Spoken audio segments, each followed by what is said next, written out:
Hello, everyone, and welcome. I'm Geysha Gonzalez, Senior Director of Programs and Strategy at the Center for European Policy Analysis, or CEPA. As we know, the recent SolarWinds hacks was a major cyber attack that resulted in data breaches of several US federal agencies and other private companies. It is the latest example of an alleged Russian attack to critical infrastructure in the United States and their evolving methods of hybrid warfare. To discuss the implications and challenges presented by the SolarWinds hack, including the challenges of attribution, we are joined today by an expert panel consisting of CEPA Distinguished Fellow Toomas Hendrik Ilves, author of Red Web Andrei Soldatov, and Senior Fellow at the Atlantic Council, Laura Galante. Eric Geller, who has provided extensive reporting of the SolarWinds hack for Politico, will be moderating our discussion today. Today's discussion is part of CEPA's broader work on hybrid warfare and malign influence operations broadly. Before I hand it over to our moderator, I'd like to encourage you all to follow our campaign, #HybridFutures, which seeks to inspire innovative ideas on how NATO and partners should better prepare for hybrid warfare challenges of the future. Thank you for joining us today as we host this timely discussion. Over to you, Eric. Thank you so much, Geysha, and thanks to my panelists as well for joining me. I'm hoping this will be a great conversation. So I'll say up front, I'm going to be using the term SolarWinds to refer to this entire campaign. Obviously, SolarWinds itself was not the vector in every intrusion, but for simplicity's sake, I think we need kind of a shorthand here. So that's the one most people are using. That's the one I'm going to go with. So I just want to clarify that. Okay, let's get into it. Andrei, let's set the table a little bit here. When it comes to Russian cyber attacks, I think there are a lot of misconceptions about what the Russians are after and exactly how sophisticated these attacks are.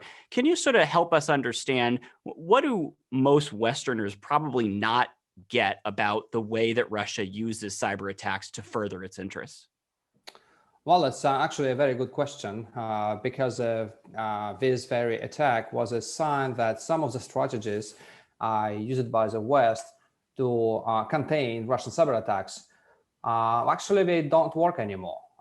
We all know that after 2016, naming and shaming was a big thing in the West, and it was a big concept.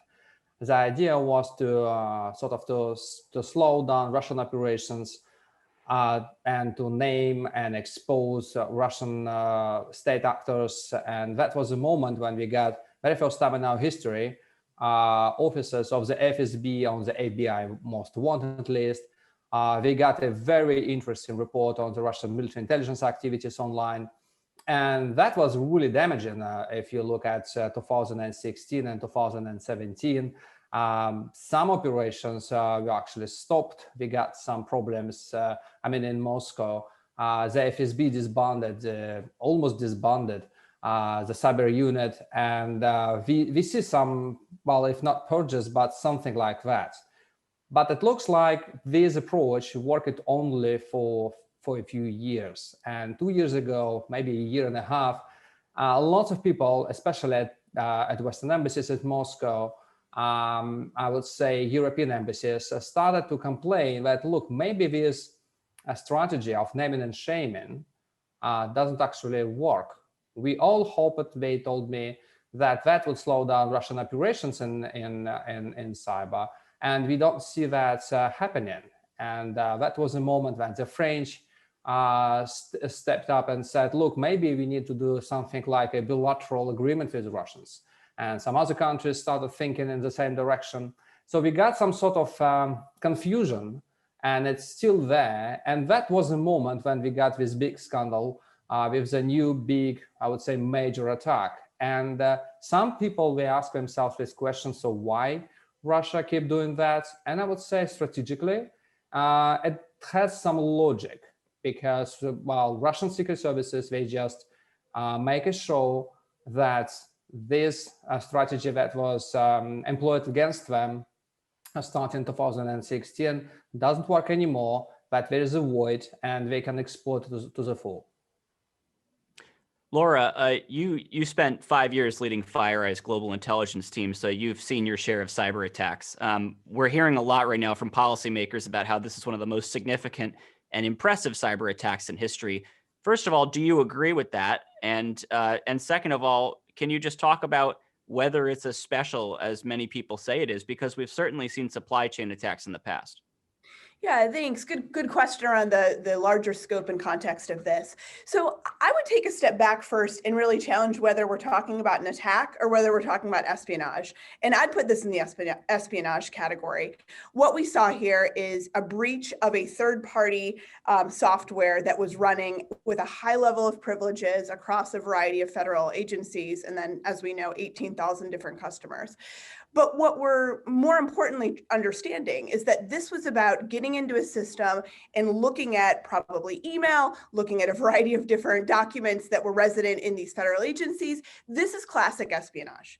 This is not the NotPetya attack that caused billions of dollars of damage to companies operating in Ukraine, right? So big distinction here. And that parallels the actor most likely behind this too. The SVR comes out of the first directorate of the KGB. Andrei and President Ilves can speak a lot more to this as well, but this is an actor who is focused on espionage, whose reason to be is espionage, and espionage is a practice of Russia, as it is with most countries worth their salt, right? So we're looking at espionage here.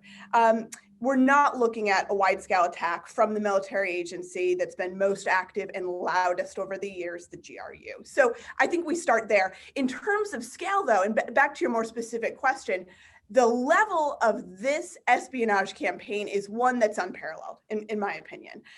We've seen the State Department compromised. We've seen the White House compromised years back with little reaction, frankly, from the US, partially because that fell in the espionage category. With this, I think the scale of this breach and intrusion is one that has to be reacted to. It can't just fit in this gentleman's agreement of countries do espionage. So I'll stop there. Well, and that takes me to a question that President Ilves, please go ahead. Hi. Well, here I have to agree completely with Laura. There is an assumption, a fundamental assumption across the major players, basically US, Russia, and China, that espionage is okay.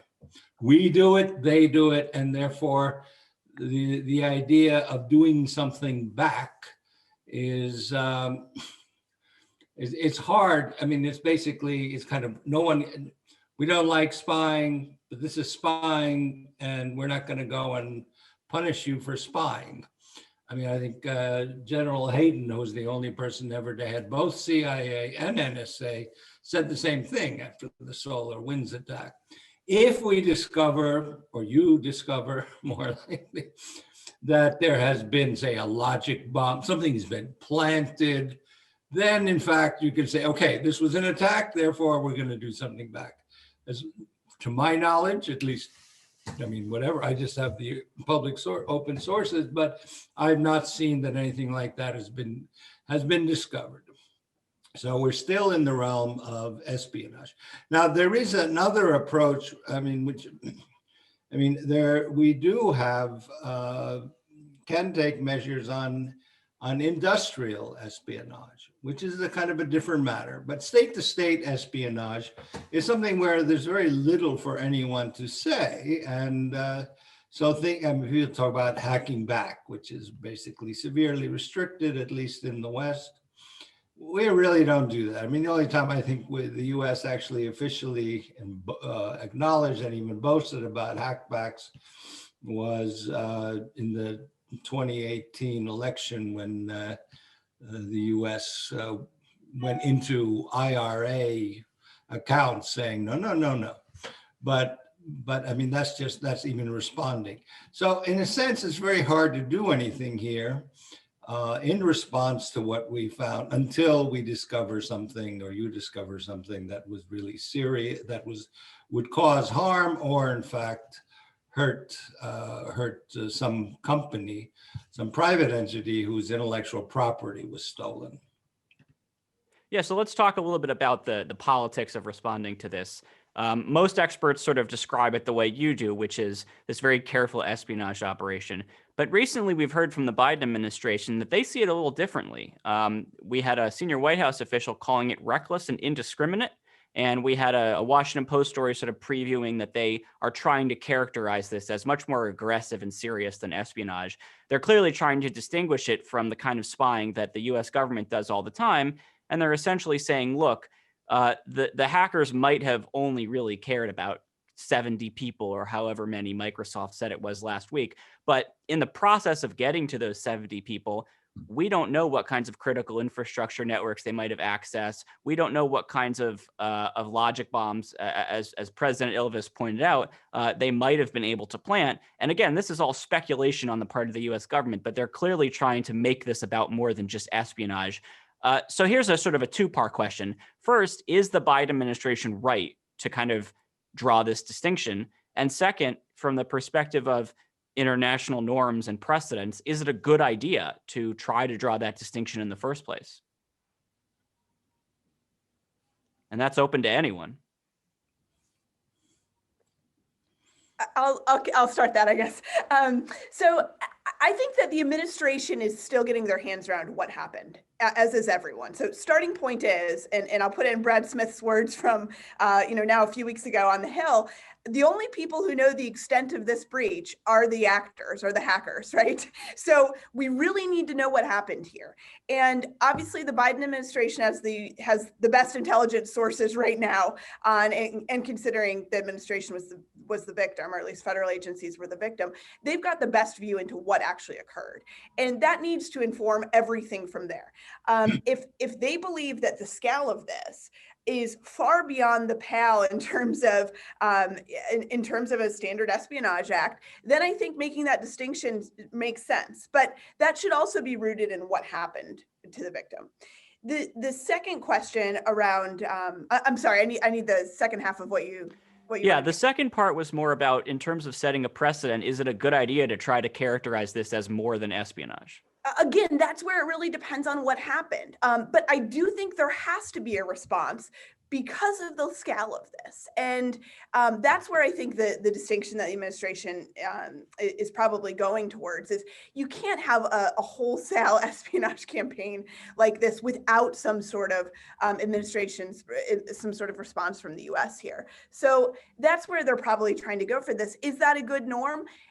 I do think that's a norm that's worth establishing. I think President Ilves rightfully brought up the norm we worked on for years around IP theft via cyber means, particularly with the Chinese. And I think the question here is, can you make a plausible and credible norm? And what is that actual bright line between, spying on each other in a narrow government to government way that's been going on since ancient Greece? Or is there a different level that breaches a red line that says an espionage campaign at this level is not something that states can undergo without some sort of serious response? Well, if I can comment on and follow Laura, what Laura's saying, I think we do need to know a bit more about the actors here, because I have some concerns here, and let me start with that. I think the biggest problem here is the attribution to particular groups. The problem is that it's one of very few examples when you have a hacker group changing attribution. So first, back in 2016, even before, the group was attributed to the FSB, then it slightly changed it to the SVR. And my problem here that actually it makes a huge difference.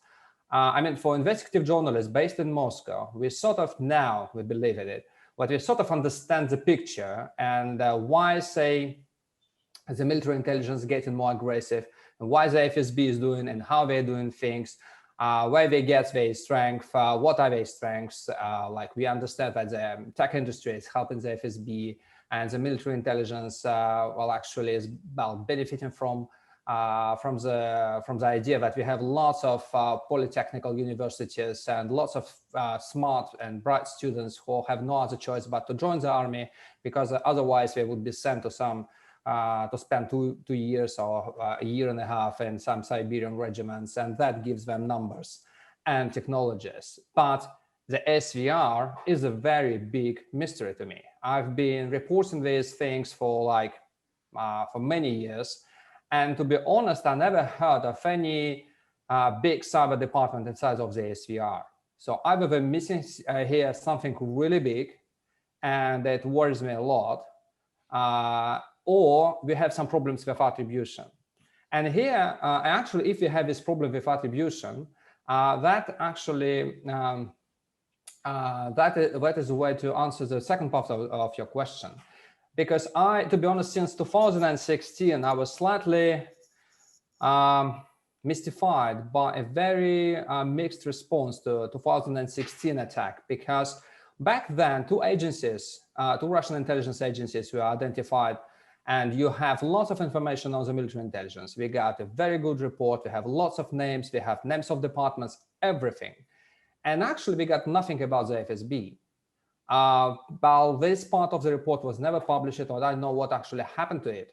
And the rumor was in Moscow, and maybe I'm absolutely wrong here, but at least that's the rumor, and that's the feeling in Moscow, that Western intelligence agencies were still so much interested in counterterrorism cooperation with the FSB that the idea to expose everything they know about the FSB's cyber capabilities is not a particularly very appealing idea for Western intelligence agencies.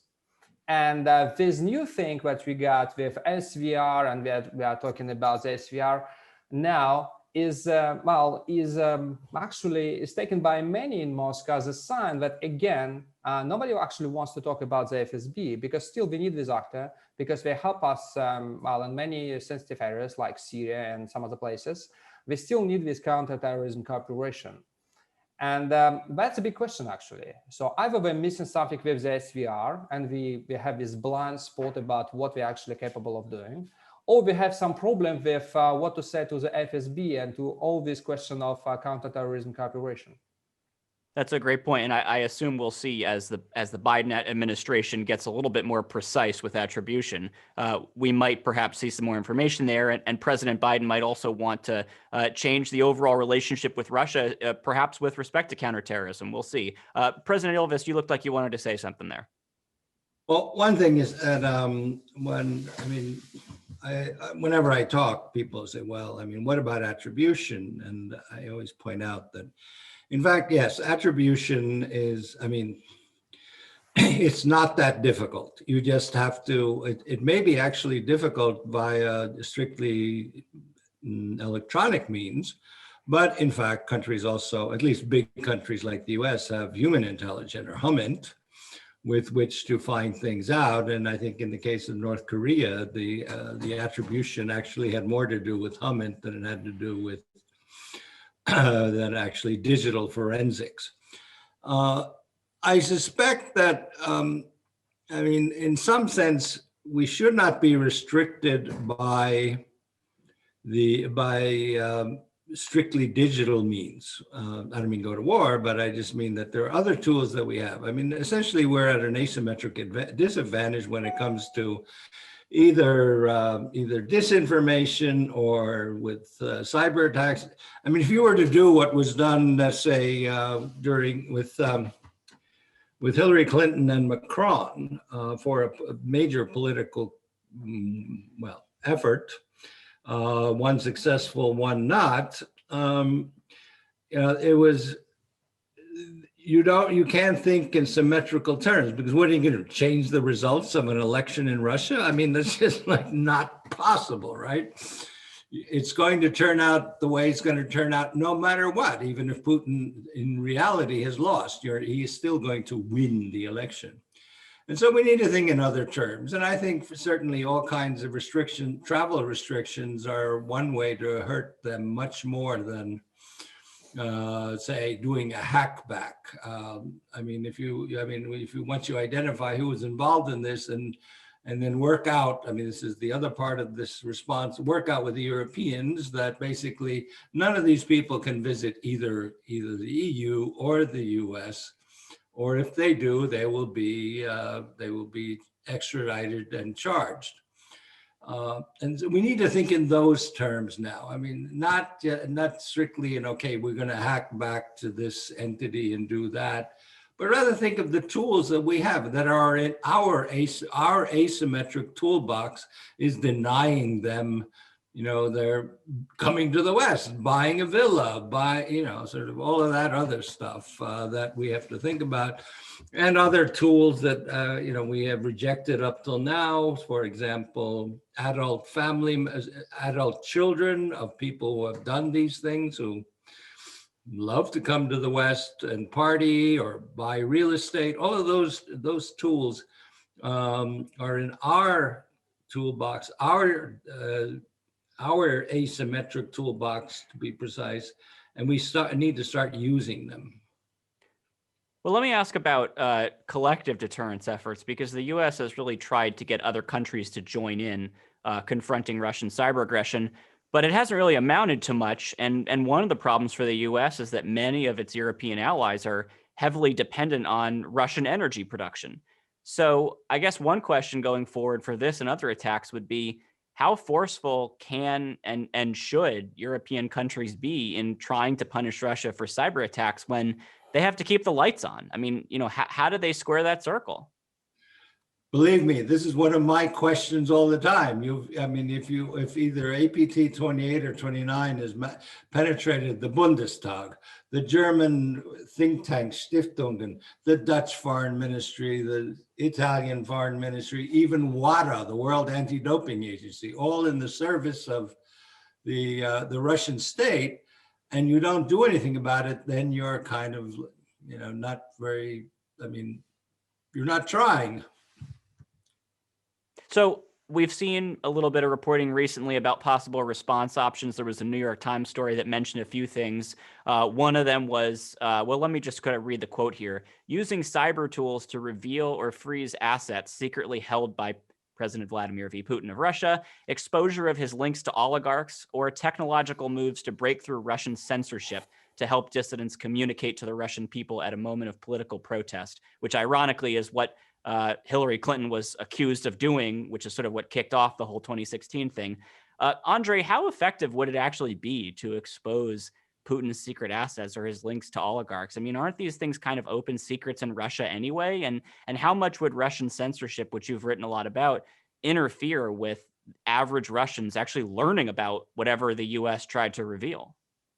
Yeah, I have some problems with his proposed measures. First of all, all information, well, not all of information, but a lot of information about Putin's assets and most famously his palace is absolutely available. And we know that more than 100 million actually watched Navalny's movie, film.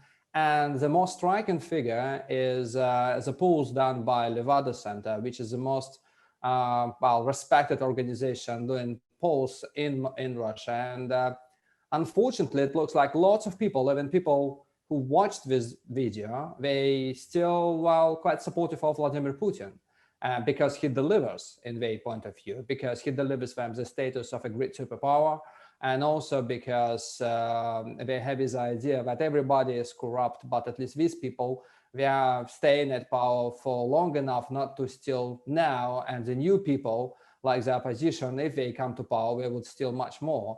And this very primitive explanation is extremely popular. The other thing is to provide more technical tools to activists. To the problem, I have some issues with this approach as well. Look, it's not Second World War when Churchill was thinking about how to provide radio sets for the French resistance. The biggest problem for the Kremlin are not the activists. That's not the problem.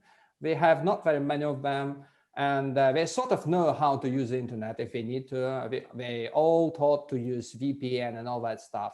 The biggest problem for the Kremlin is the nature of the internet, which helps them, if something happening like big crisis, to explode the number of people sharing sensitive information online. Ordinary Russian citizens, they are the problem, because if something happening in their town, like a catastrophe or some protest, or somebody is beating somebody on the streets, they start sharing things online, and this explosive outsource of information sensitive for the Kremlin, that poses a problem. And now the Kremlin is working really hard to find a way how to cope with this thing. And that's why we got, for instance, with new legislation about the pre-installed Russian applications, because the idea is to force an ordinary Russian user to live in a bubble of Russian-made applications, and which are under control of the Kremlin. So I think, to be honest, I heard nothing new, and it's not very impressive. If I can add a point here, I think that Andrei's right that exposure as a tool has sort of lost its effectiveness against the Kremlin at this point, at least for the U.S. to use those options. Navalny's obviously been effective with them. And you think back to the Panama Papers, which the Kremlin saw as a huge information weapon, as a huge aggressive and offensive tool against them. And I think those days as a tool set are probably waning for the US's response here. But I do think something that President Ilves and Eric, that you picked up on your former question, is important, and that's cross-domain action, and asymmetric action here. And I think in the energy sector is the right place to focus.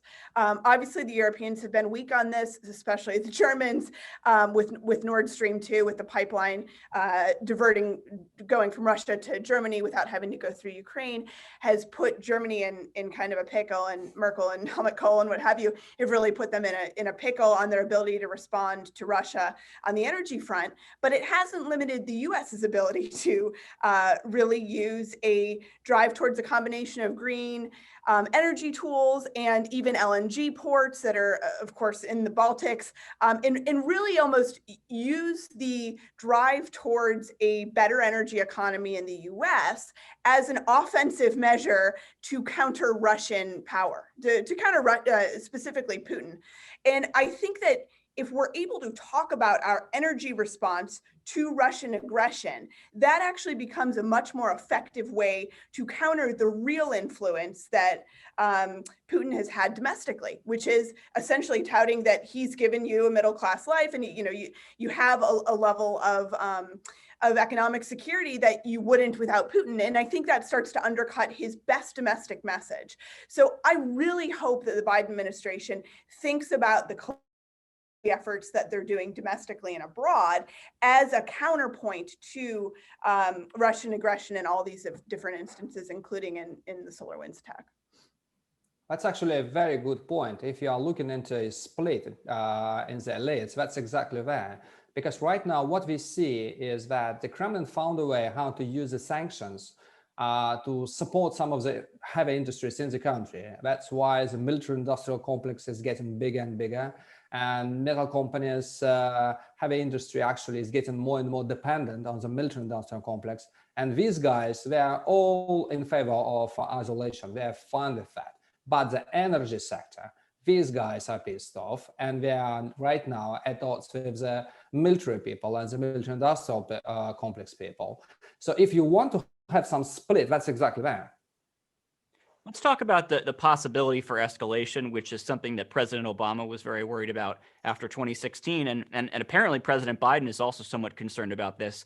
Everyone points out that the US is one of the most digitally dependent countries, which makes us uniquely vulnerable to a cyber attack if an adversary doesn't like how we retaliate against them. But how worried do we really need to be about Russia getting destructive if we try to punish them for SolarWinds or for any comparable activity? Is that almost a fantasy that people put out there to avoid acting in an aggressive way? Or is that honestly something that could be in their interest? We've certainly seen them take down parts of the power grid in Ukraine. President Ilves obviously knows that they are very willing in some of the smaller European countries to throw their weight around there. But when it comes to the US, when it comes to critical infrastructure, how real is that threat? Maybe Laura, we could start with you. How much do we actually have to worry about them going to that next level, trying to take down our infrastructure? I think the Kremlin has been smart about the types of reconnaissance and early efforts that they have in place in the U.S. power grid, so that they have options. Obviously, the 2015 and 2016 black energy attacks against Ukraine that did take out parts of the power grid were a canary in the coal mine in terms of where the Russian military specifically is interested in playing if they need to. The larger political question around escalation, though, I think is the right one. And if you read how the Russian military has spoken about the U.S. as an adversary, I don't think they're going to have a head-to-head. They don't want to engage in a head-to-head war with the U.S. That's probably not where we're going. But are there enough pain points and splits, particularly around issues with the Europeans right now, that the Russians can light those sort of peripheral fires, and keep some of the frozen conflicts going that continue to cause pain points between the EU and the US? And again, I think a lot of those are around energy, but that's where I see Russian activities going, where they turn offensive and aggressive. I don't think we are in a 12-month to 24-month scenario where parts of the U.S. power grid is going to go off, knock on wood somewhere. But I think Russia is going to use this to play, and Putin specifically will use outside conflicts as a way to continue getting domestic support for his efforts, but he's not going to go in a head-to-head confrontation with the U.S. here anytime soon. Yeah, absolutely. This is the kind of, nuisance behavior that they have been engaged in different realms for a long time. Going up to, but never beyond a certain line in which, not even when they know there'll be a response, but they go, no, we don't know if there will be a response. We can sort of basically do pinpricks everywhere. And it's kind of like you're titrating your response. You want to see how far you can go before something happens. And so if you want to change that threshold, then you do, in fact, need to respond, I would argue. If this is one step too far, the SolarWinds attack is one step too far, then the US has to do something to show it's one step too far. You don't want to get into a cyber war, but you can just throw a lot of people out, from Washington. There are all kinds of things you can do. You can just, the range of responses, both economic and diplomatic, are extensive. And that's one way of letting them know that this is what happens if you start messing around. But I understand basically the US and everyone else is loath to actually undertake a serious digital response. We've been talking about power grid attacks, blackouts, that kind of thing, but there are other sectors of any country's economy that are also vulnerable. In the US, we've seen Iranian attacks on banks, which caused significant outages there. We also saw the famous North Korean attack on Sony, which created a lot of questions about, should movie studios be considered critical infrastructure? Is this part of our culture and sort of the American way of life that we want to be free to go to a movie theater? And cyber can play into that conversation, as we've seen. Andrei, I'm curious, based on your knowledge of how these agencies prioritize the kinds of targets they want to take on, does the U.S. need to be concerned about Russia maybe picking up the Iranian or North Korean playbook in terms of trying to just kind of cause mayhem, not necessarily with political institutions like we saw in 2016, but with societal institutions, not quite at the level of a power grid attack, but still something that the average American might notice if they can't log into their bank or if all the movie theaters near them, shut down? Well, unfortunately, I'm a bit pessimistic here. I think it's entirely possible. And one of the reasons is that they see that in Russia, this big actually shift, fundamental shift for many years, like for 1990s, for the most part of the 2000s, this domain was dominated by the security services, specifically by the FSB. They had the best knowledge, the best expertise, the best technologies. And now it's more and more about the military. And it's about everything now. The military is playing more and more active role in the Russian society. Now they have a say.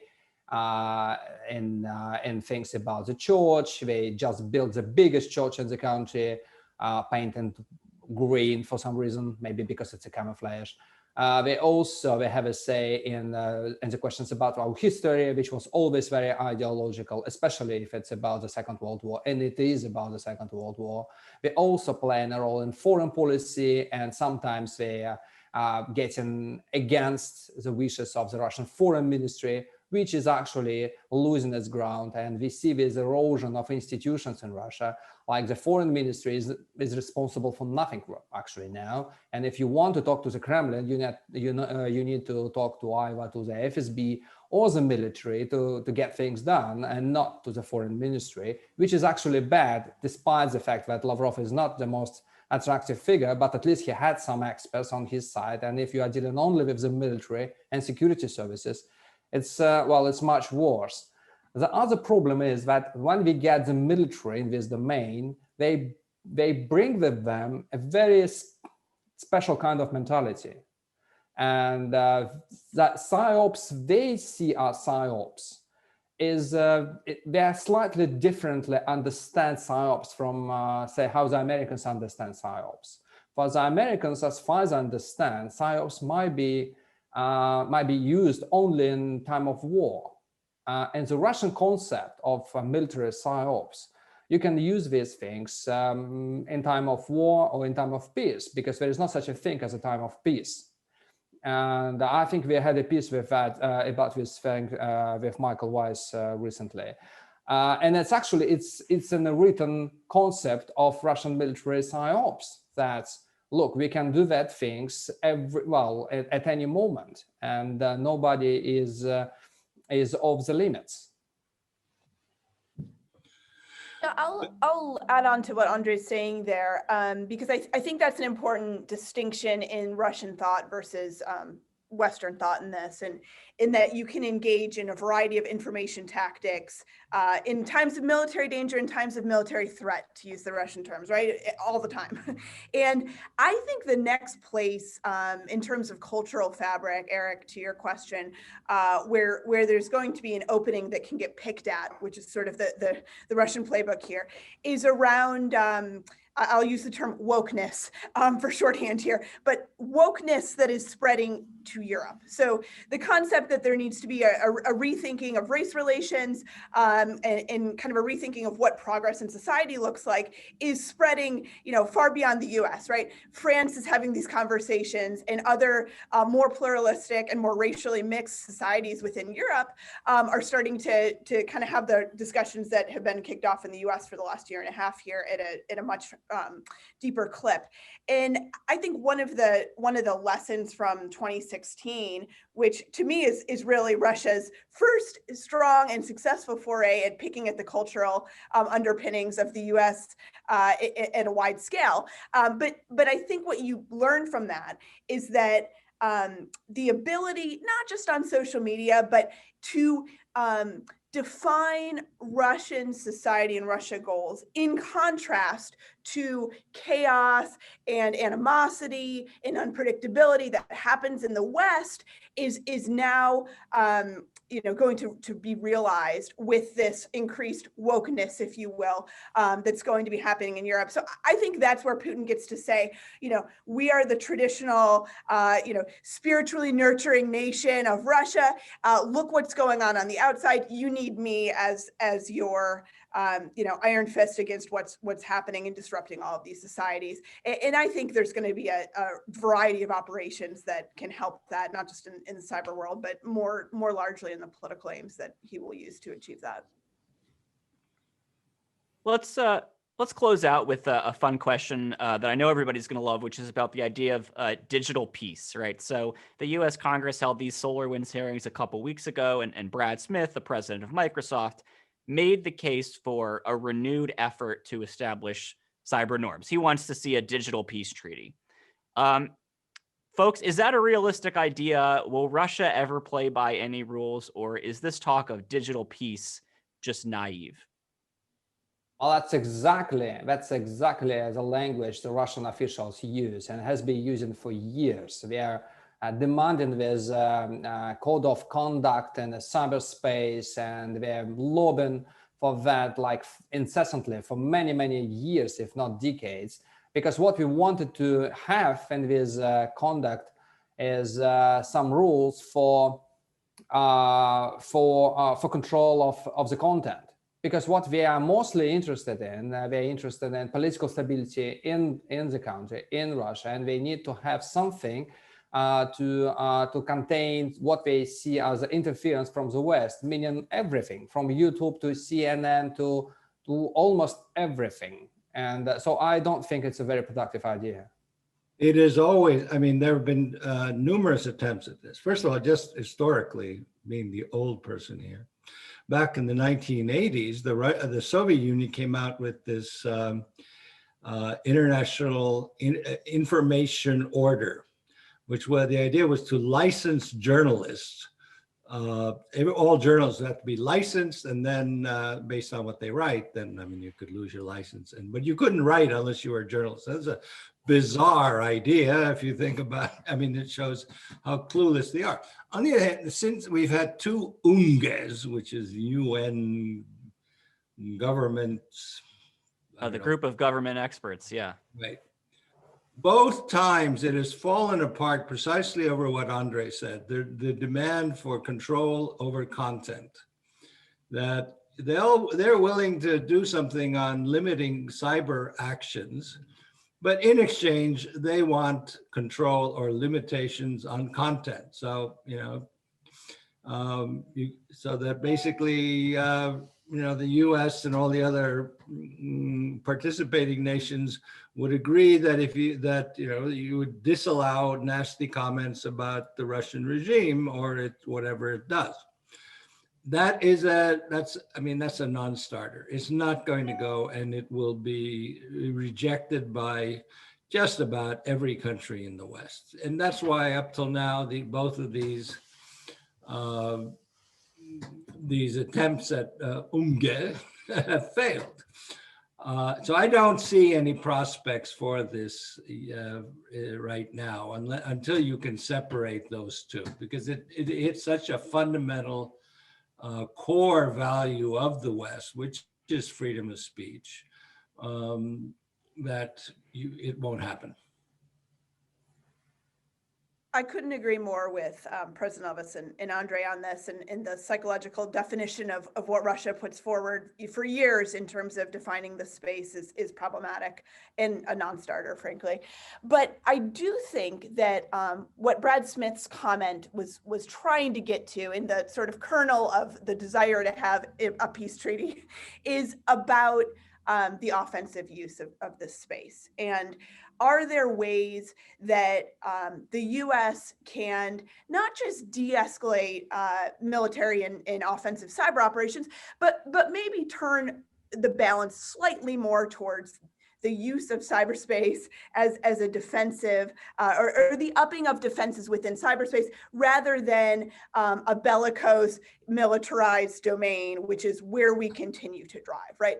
And I think this is going to be a challenge for the administration, along with the many that they're facing. But you know, the Biden administration's put several people out of the fort up at the top of the policy leadership within the administration, and frankly, that's a pretty aggressive signal. At the same time, they're dealing with this massive cleanup of SolarWinds, which is about a defensive chink in the armor that the Russians got through. So I hope, and I think I couple Brad Smith's desire, that the US looks to defense and looks to talk about defense front and center as cyber discussions heat up, and as, you know, group of experts start coming to play again, and we start having bilaterals, et cetera. I hope defense is at the front of the agenda, and it's not constantly a, you know, how do we have some sort of parity in weapons, or, you know, any of these more militaristic frameworks that I think have really dominated this space for the last 15 years. Well, I think what you can do is, do deep forensics on who was responsible. And these people do want to go places, visit places, and you arrest them when they're abroad, someplace that has an extradition treaty. then you just have to make make sure the people involved in this know they face consequences, and the way not to face consequences basically be restricted to living in Russia. I mean, which is not something that people want. It's not. I mean, people want to go elsewhere, and if you're, because of what you have done, you're cut off from that. Eventually, it will make at least people think about what's going on, and to ensure that people know that this is lifelong, folks. I mean, that you may do this as a 22-year-old or a 21-year-old to avoid military service, but if in 50 years from now, in 2071, you may be traveling somewhere you think is great, and then suddenly you find yourself in handcuffs. And I think for that to happen, you have to be consistent and start doing it now.